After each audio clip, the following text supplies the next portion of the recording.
Bem-vindo a todos. Então hoje vamos analisar o ícone do Pantocrator. É um ícone muito conhecido. E já de cara, vamos falar uma coisa para já dizer às pessoas que conhecem o ícone que nós vamos transcender a análise tradicional, né? Quando as pessoas olham esse ícone, principalmente quem conhece algo de iconografia, a primeira coisa que todo mundo vai falar é: olha só, face de Cristo, face de Cristo que está dividida no meio, né? Aqui nós vemos uma, aqui nós vemos outro, Cristo manso e severo, né? Isso é um detalhe verdadeiro, de fato intencionado pelo artista, mas nós vamos transcender essa mera análise, né? Mostrando outros detalhes. Primeiro, vamos ver esse mesmo detalhe com mais detalhes, né? Vou pegar as coisas que todo mundo já percebeu, mas analisar de um modo um pouco mais minucioso. Vamos dar um bom zoom aqui, né? Primeiro, nesta face, né? Aqui nós podemos perceber algumas coisas. O formato da sobrancelha, né? Que aqui é circular, e se nós olharmos aqui, é trêmulo, né? Faz como que este movimento aqui. Se nós olharmos a linha do bigode, aqui, né? Aqui é quase um quarto de círculo, enquanto aqui ele como que desce reto, e nós podemos até ver este nervo, que é o que faz o bigodinho chinês, né? Aparecendo tensionado. O lábio aqui é claramente mais curto, enquanto aqui, vejam quanto ele se estende. O nariz é simétrico. Aqui nós também podemos ver este nervo aqui sendo puxado, enquanto aqui não, ele não aparece, né? Que mais? Nós temos também um certo encurtamento da face, né? Que talvez seja melhor percebido se nós notarmos esta contração aqui no rosto de Cristo, coisa que aqui não tem, né? Ou melhor, ambos fazem este movimento, mas olha como este daqui entra muito mais, né? Ao ponto daqui quase formar uma região de sombra, né? Nós temos aqui também o ouvido que aparece, enquanto aqui o ouvido que é mais curto, né? Olha o desnível do próprio ouvido, né? Aqui tem todo este espaço de descompasso. O cabelo aqui também, né? Enquanto aqui está recolhido, aqui ele está solto, claramente solto. E a assimetria também vai para o manto, né? Aqui o manto ele cobre o Cristo, né? Enquanto aqui essa parte do ombro do Cristo começa a aparecer, né? Se nós notarmos bem, o tecido aqui está cobrindo todo o corpo do Cristo, enquanto aqui a mão está repuxando para abaixar o tecido, né? Tá. Notada esta assimetria, vamos começar de fato a entender o ícone, né? Ou melhor, antes de fazer a interpretação de fato do significado dele, vamos notar mais alguns detalhes, né? Primeiro, este que nós já dissemos, né? O manto do Cristo aqui está repuxado, e quando ele é repuxado, nós podemos ver este detalhe aqui, essa faixa dourada que aparece, que na verdade é uma estola cruzada, né? Utilizada pelos senadores romanos como sinal de sua autoridade. A mão do Cristo tem estes 3 dedos encostados, enquanto esses 2 compõem um conjunto à parte, né? Temos um conjunto de 3 dedos se encostando aqui e 2 aqui, né? Como que abençoando, né? Ao modo bizantino. Já vamos matar essa também. Esse é um sinal bem conhecido, né? Significa as 3 pessoas divinas e as 2 naturezas de Jesus, né? O Pai, Filho e Espírito Santo, Cristo que é homem e Deus, né? Há também uma interpretação em relação ao nome do Cristo, né? Um dedo significaria o iota e um sigma, Jesus, a primeira e a última letra de Jesus, e aqui esses 2 dedos se cruzando formando um Ki, e aqui um sigma, né? A primeira e a última letra de Christos, né? Que em grego fica Jesus Christus, Jesus Cristo.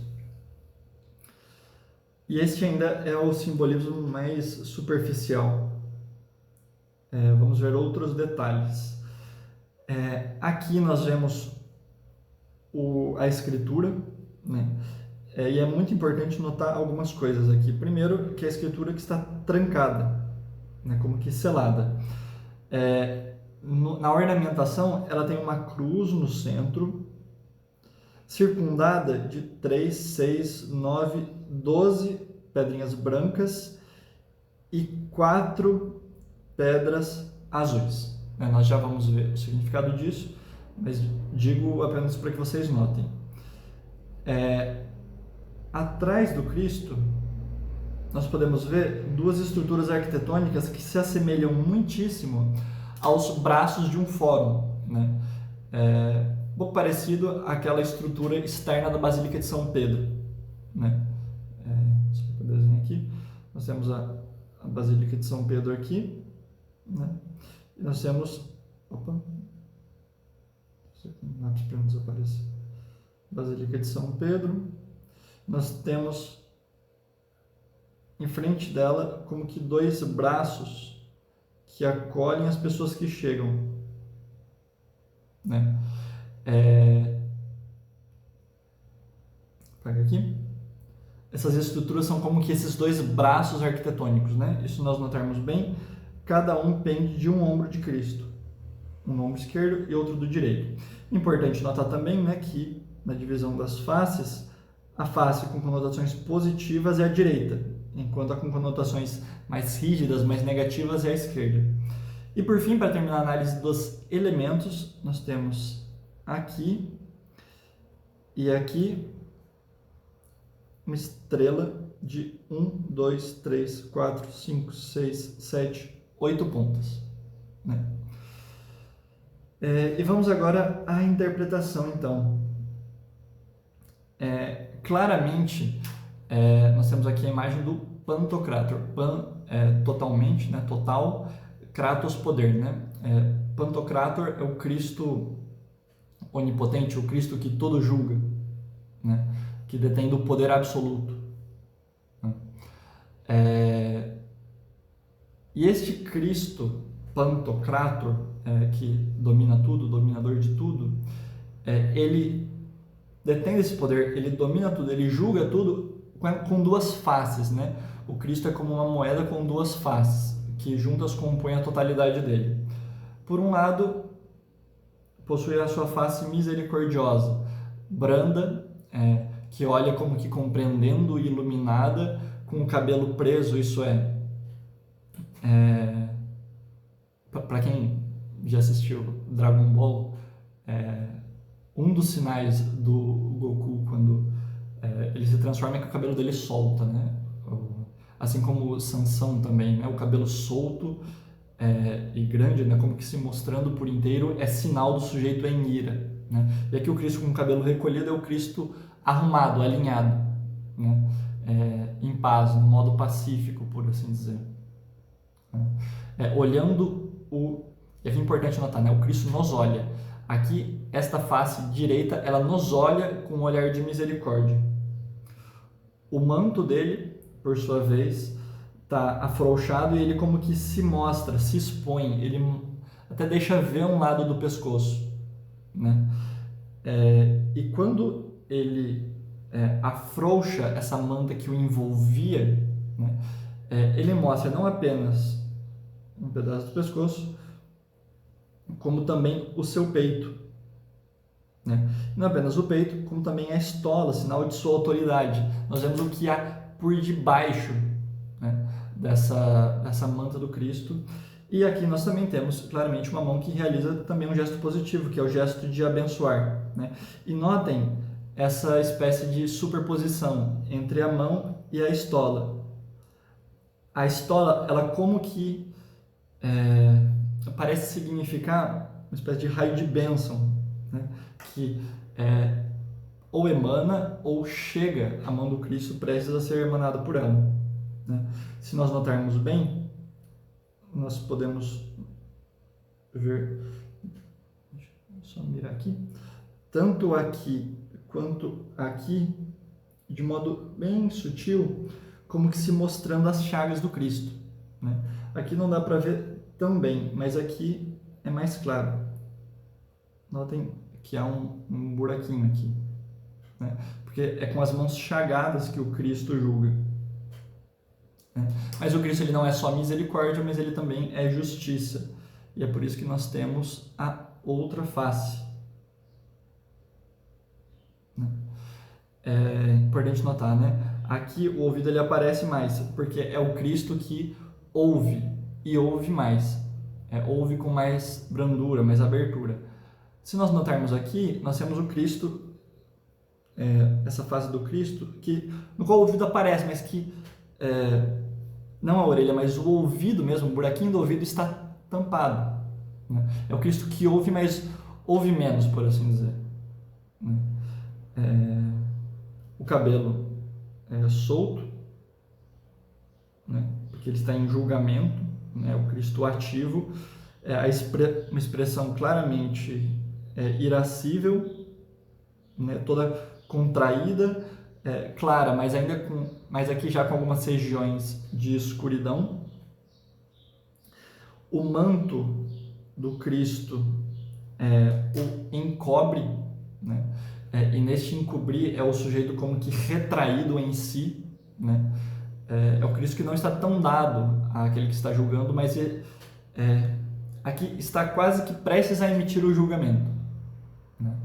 É o sujeito, como dizer?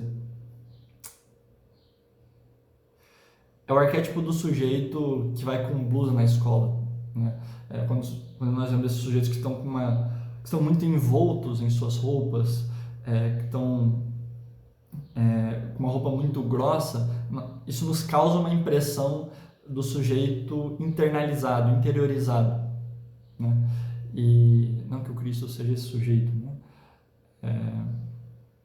Mas aqui é essa impressão que passa, né? É o Cristo mais como que recolhido em si, né? Que não se mostra tanto assim, né?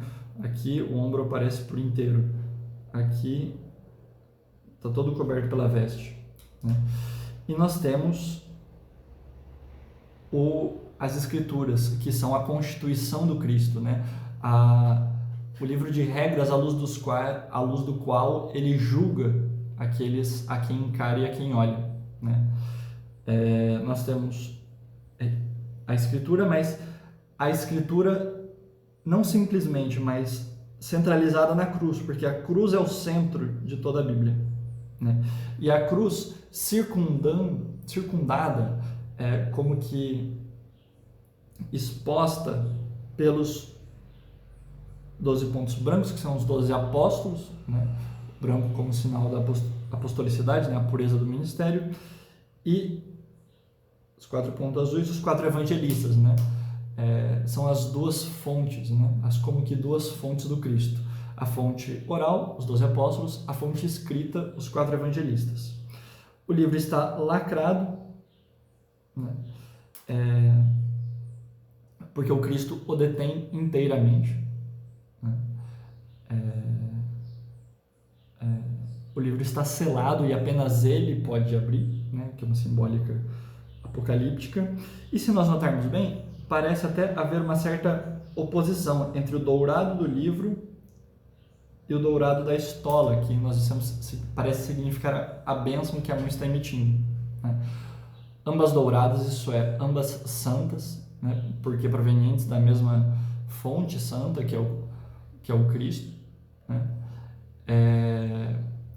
Mas uma de uma santidade amena, suave, né?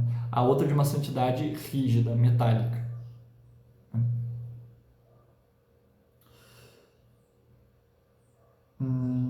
Certo? E isso já explica o porquê nós temos esses dois edifícios, né? Esses dois edifícios, essas duas estruturas arquitetônicas atrás do Cristo. Que o Fórum Romano era justamente o lugar onde acontecia o julgamento, né? Não é simplesmente um prédio, mas é o lugar do julgamento, né? Cujos 2 braços da justiça pendem cada um sobre um ombro do Cristo, né? Significando que ele detém do poder do julgamento deste lugar. Isso é, ele é o juiz que encabeça tudo o que ali acontece. E bem, quando nós associamos o Cristo, julgamento,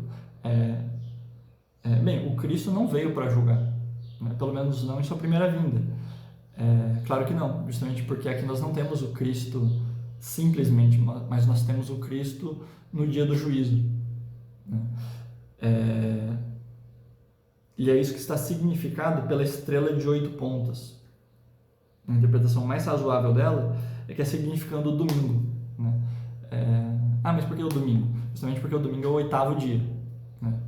É o dia da ressurreição, né? Simbolicamente, o nosso domingo da nossa semana, né? O domingo simples, o domingo mundano, mas também o grande domingo, o domingo no sentido estrito, por excelência, que é o dia da ressurreição final, né? E aqui nós percebemos como esse quadro é denso, é profundo. Deixa eu colocar uma posição um pouco aqui. Não é simplesmente o Cristo que está sendo representado aqui, mas o Cristo prestes a emitir a nossa sentença eterna, que expressa, que esboça a contradição da nossa vida, que é boa e ruim, na contradição das suas expressões, que é a direita boa, a esquerda ruim, a direita mansa, a esquerda severa, a direita misericordiosa, a esquerda justa, né?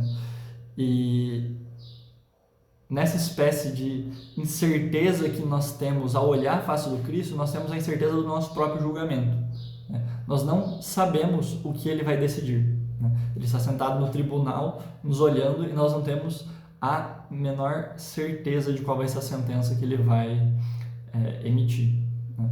E essa é a grandeza desse ícone, né? É a grandeza de nos fazer sentir naquele último momento, né? E de olhar no Cristo e de olhar para o Cristo e ver nele um como que esboço dos próprios paradoxos da nossa vida, da nossa história. E bem, é isso. Creio que não ficou nenhum detalhe. Peço que, se gostou, curta e compartilhe. Mande também para as pessoas que possam se interessar. Isso não apenas como um gesto de caridade a elas, mas também como um gesto de gratidão para ajudar o canal. E é isso. Fiquem com Deus e até a próxima.